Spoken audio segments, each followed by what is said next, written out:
Hello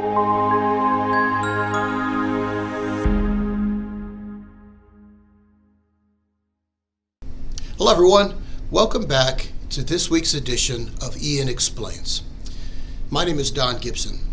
This week we're finishing up our 5-part series on electrification. We have with us Brendan Botts. Now Brendan is Vice President at Gable Associates. He's going to be speaking with us today about policy and regulation in regards to electrification. So Brendan, how are you today? I'm great, Don. How are you? Doing fantastic. So Brendan, let's jump right in. How would you define electrification and segment it in regards to policy, both corporate and public? So when I think about electrification, I think the first thing I like to do is define it. And to me, the primary goal of electrification is to reduce carbon emissions. And a lot of the initial focus of that was in the electricity sector. But I think the electricity sector only accounts for about 30% of carbon emissions. So even if it was fully decarbonized, there's still a substantial amount of carbon emissions in the rest of the economy. And now the focus has shifted to buildings, transportation, and industry as the primary focuses of electrification. So when I think of electrification, I think of policies geared towards decarbonizing those sectors of the economy and those end uses. So in the transportation sector, the general premise is moving cars beyond gasoline or diesel and into vehicles that run on electricity.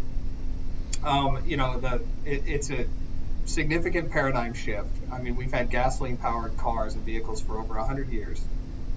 So it's a big paradigm shift for not only companies and businesses, government entities, but also individuals as well who are accustomed to driving gas-powered cars and are very familiar with them and very comfortable with them. So there's really a couple sides of that. There's consumer perception, but there's also government policy to drive change.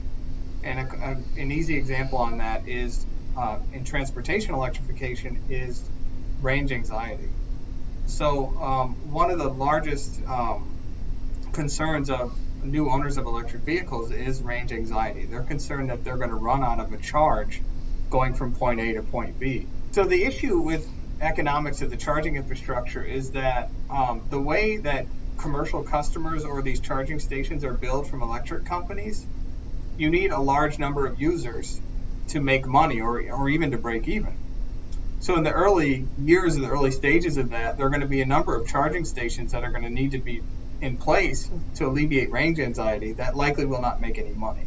So there is a policy need there to help alleviate that concern so that we get a lot of investment from the private sector, which will in turn alleviate range anxiety, and then you'll have more cars on the road, which will use the chargers more and then make those chargers more commercially viable.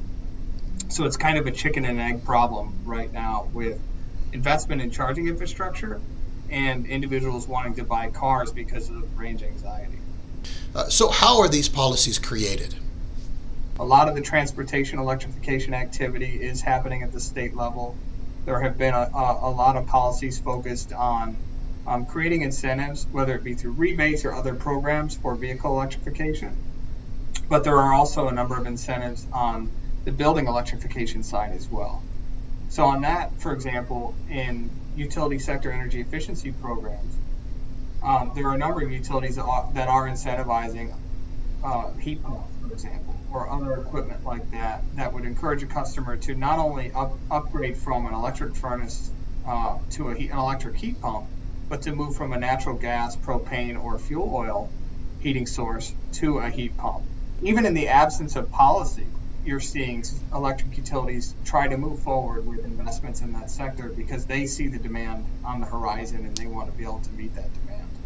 So how are these policies affecting the average utility? So for electric utilities, there's a large focus, I think in a lot of states, on the planning side to not only understand what the potential challenges are going to be to meet new load growth from transportation electrification, but also what role utilities are going to play in that transition. There's a lot of discussion about whether or not utilities should own charging infrastructure, for example, or how far they should go in that process.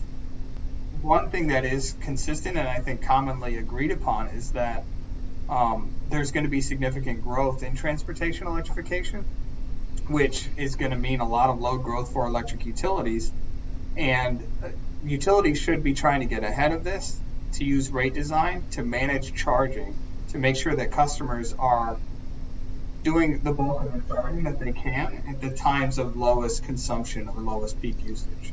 For me, I think the best thing for electric utilities to do is to keep a close eye on things and anticipate where the need is going to be, and then they're ready to serve the new demand that is going to come. So, Brendan, finally, I know EN can help utilities with the planning process for electrification, but how can Gable Associates help utilities in their quest to electrify?